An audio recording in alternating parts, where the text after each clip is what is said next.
Jennifer O'Toole, and welcome to Speaking Geek, episode Lucky 13. This is actually part 2 of a 2-episode couplet that we're talking about the differences between reacting and responding, because I've found that a lot of us are really good at one and not so much at the other. I notice I say us because this is definitely something that I'm working on myself. It's one of those just fantastic ways that we seem to undermine our own relationships and creativity and productivity, our ability to achieve the relationships and the goals and pretty much everything that we want out of life without even realizing we're doing it. So I want you to think about summertime and wading into a little stream or a little pond, and or even the ocean, and when the wave comes in or you've kind of dug through the mud with your toes, get that swirling silt and little stones and sand, and you can't really see very clearly what's actually around your toes, right? This is sort of talking about the time between walking into the water and when the silt and the mud have calmed and quieted down so that you can see clearly again. It doesn't really take that long, but it's that space and time that we're talking about. Think of a chemical reaction, a really simple one. Think of something you do every day, well, at least a lot of people do, starting a car engine, or you could do, right, if you lit a lighter, right? It's a chemical reaction, and it happens instantly. That's a reaction. It's something that is instantaneous. When you go to the doctors and they have the little reflex hammer and they tap on your elbows or your knees or your ankles, they're checking your reflexes. That's a reaction. And that's what we're talking about when we're responding entirely.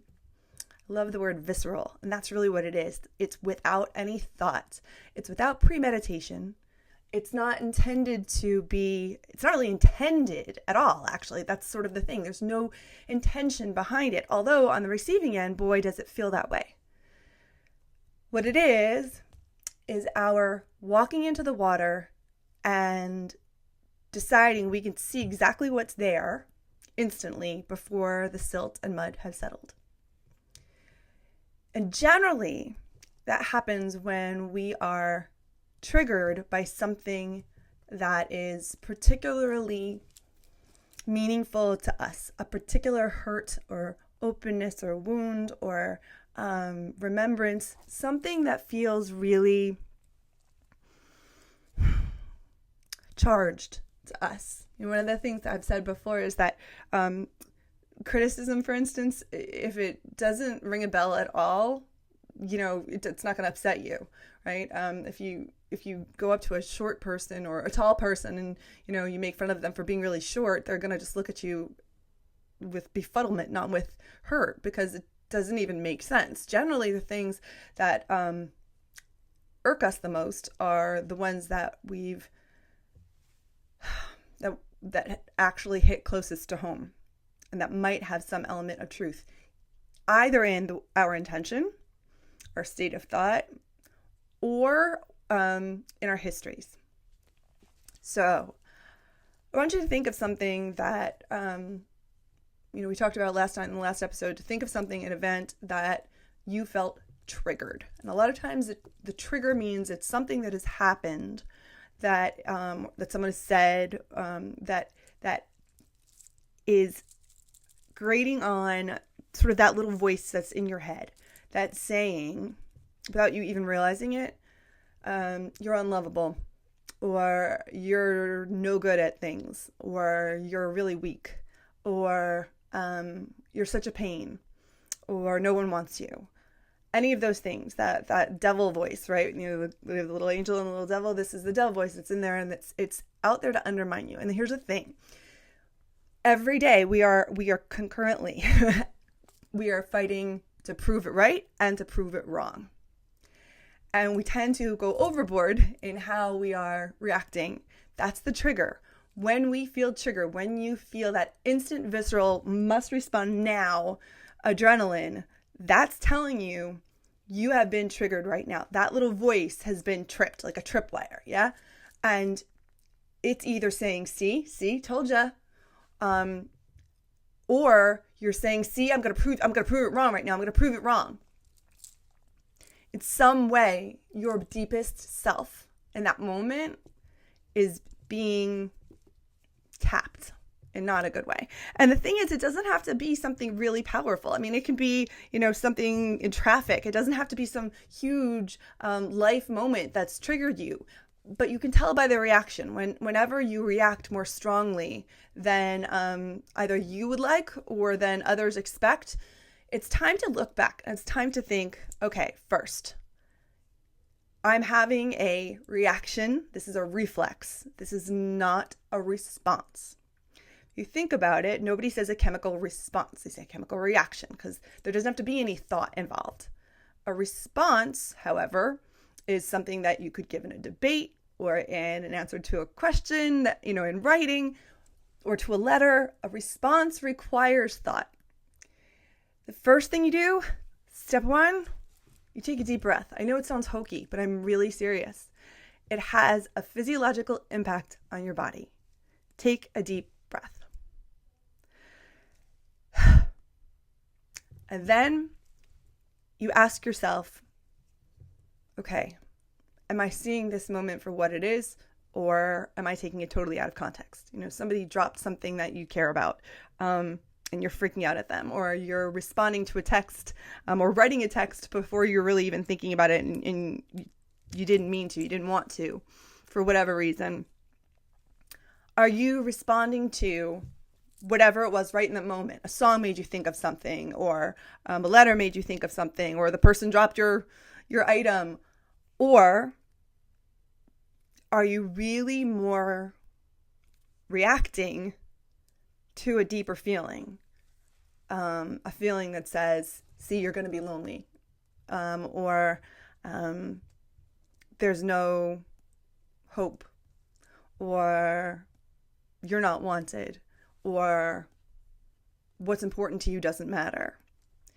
I had a million years ago, I was a dating violence counselor, and I had a case referred to me where one person had thrown a tomato at the other, and the police officer sort of jokingly wrote, assault by tomato, and wrote to me, can you believe this? Does this even count as assault?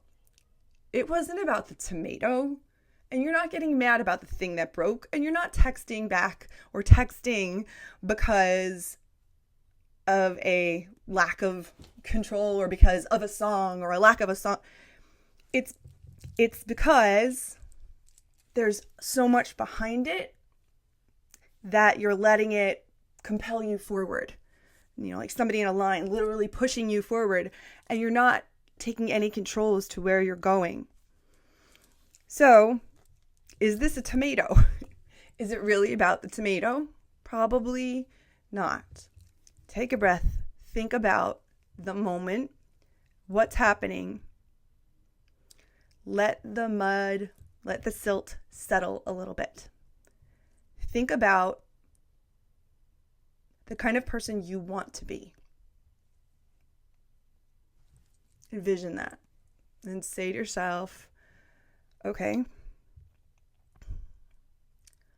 how can I respond in a way that is polite and assertive, that says I need, I would like, that does not tell other people what they have to or have to do, or restrict or dictate to them, but only is about you. I will do this, I won't do that. I can do this, I can't do that. And if you've found that you have reacted instead of responding, if you haven't been able to be assertive, I need this, I need that. It's chapter 25 of the rule book. The whole thing is about it. It's short, but my gosh, it's the only chapter I can rattle off the top of my head that I know, because it is about how to state what you need without, while realizing that you're not in control of anyone else's choices and they're not in control of yours. And as long as you feel that you are acting because someone else needs you to or wants you to, that's allowing them to control you or allowing you to control them. That's not respecting anybody's individuality. Okay? So you've taken the deep breath. You've thought about the situation. If you have already reacted without taking that breath and that, let's put this in perspective here. It was one dish or it was one text or whatever the case may be.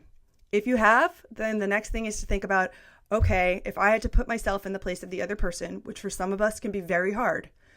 Okay, so challenge yourself. Try. If I were in the other person's position, would I appreciate? What would I need? Probably at the very least some acknowledgement of the fact that they had received your reaction, not a response. And so it's worth saying, I'm sorry. I reacted without really thinking. And my reaction truly has very little to do with you. And so if we could, let me have a do-over and let me start again. That's really important, because when you do that, you're acknowledging the fact that you realize the other person may blame him or herself, or may feel that you are disrespecting them by not, following through on a promise that you've made, whatever the case may be. That's why, in order to do this really well, what you need are the tools that are all over the site, I promise you, to help deal with depression and anxiety and assertiveness, so that in a timely manner, in a regular, before it gets to a reaction state, you're able to speak your voice, your truth, and speak from a place of understanding, not of fear. It's hard to let go of control. I know. It's hard to miss people. It's hard to miss things. I know. It's hard to feel that you don't know if the things that you want most in life are going to actually come true. I know. I get it. I also know from personal experience that sometimes you can try too hard, and it's like, squeezing a squiggly water snake right out of your hand. You had it and it was gone because you tried too hard to grab it. Grabbing doesn't really work. So if you've done all that and you've done the apology, and you don't have to beat yourself up for it, you simply say, I reacted without thinking. That probably made you feel blah. That would be great if you could do that. Or I absolutely don't want you to think it had to do with you. Or if it does have something to do with them, but it really wasn't about you and this moment, but more about a situation or a circumstance I've found between, in us, or something I'd really love to speak with you about. That this was the tip of an iceberg and it really wasn't the iceberg. That's totally reasonable. And also it's reasonable that somebody may say, I'm sorry, I can't do that. And that can hurt. In which case, you got to go back and do step 1 and deep breathe and make sure that you give the silt some time to settle. And if you've been able to go through all these steps, the last thing you do is go back and look back at what you've done. Whether it's gone well or whether you'd like to change some things or improve some things, reflect. And actually take the time, if you can, either to write it out or talk it out in a journal. So whether that's online, whether it's digital, it doesn't matter. Because you're going to start noticing, if you do that, at the very least, make a list of what your triggers are. What happened right before you reacted instead of responding? What was it? Because if you can do that, and a lot of us, this includes me, have some issues with impulse control. But if you are aware of that, then you're going to be more likely to be aware the next time the trigger happens. And the first thought might not be, going into the reaction, but it might be, okay, wait, that's my trigger. I need to breathe. I feel triggered. I need to breathe. And that's what we're going for. We're going for that moment. Can you be strong enough, patient enough to get through that moment, that space? Because it's in that space that we grow and define ourselves in the world. It's the difference between the reflex, the reaction that is visceral, fast, heated, can cause shatter, can cause explosion, but doesn't involve thought. And a response. A response is aware of the trigger, takes a deep breath, and says with assertiveness, which is kindness, it is not aggression. It is not saying, I want you to, you must, you have to. Nope. Again, go to chapter 25. It's you saying what you need, and if appropriate, saying, I'm sorry I reacted without thinking. It wasn't you. Here's what it is, if it's relevant. And last, it's reflecting. Taking account of what your trigger is so that the next time, whether it's that annoying person at work or whether somebody cuts you off or whether you hear a song and your heart breaks and you want to text an ex, you won't. Or if you do, you'll know how to keep your head high and respond. Because that's okay too. Don't expect perfection. And don't want to, dive under the covers if you've reacted. I can think of one I've done today. I'm already ready. I've got to send oops, sorry. And have dignity in that too, because we all do it. We all do it. Okay? So, respond, don't react. In that way, you're not something inanimate. You're not, an element. You're not mud in the water. You're the one who's swimming, not sinking. I hope this has been helpful. And I love when you all write in and tell me, yes, and I need more about this and I need more about that. So if that's the case with this episode, for sure, definitely say so. And I will definitely refer you to the website, askforkids.com. There are some really good downloads there, instant downloads about anxiety and depression and assertiveness. Those are the keys so that the reactions don't happen quite so much. Everybody, it's been great talking to you again, and I hope you're doing well. I look forward to talking to you the next time on Speaking Geek. Take care.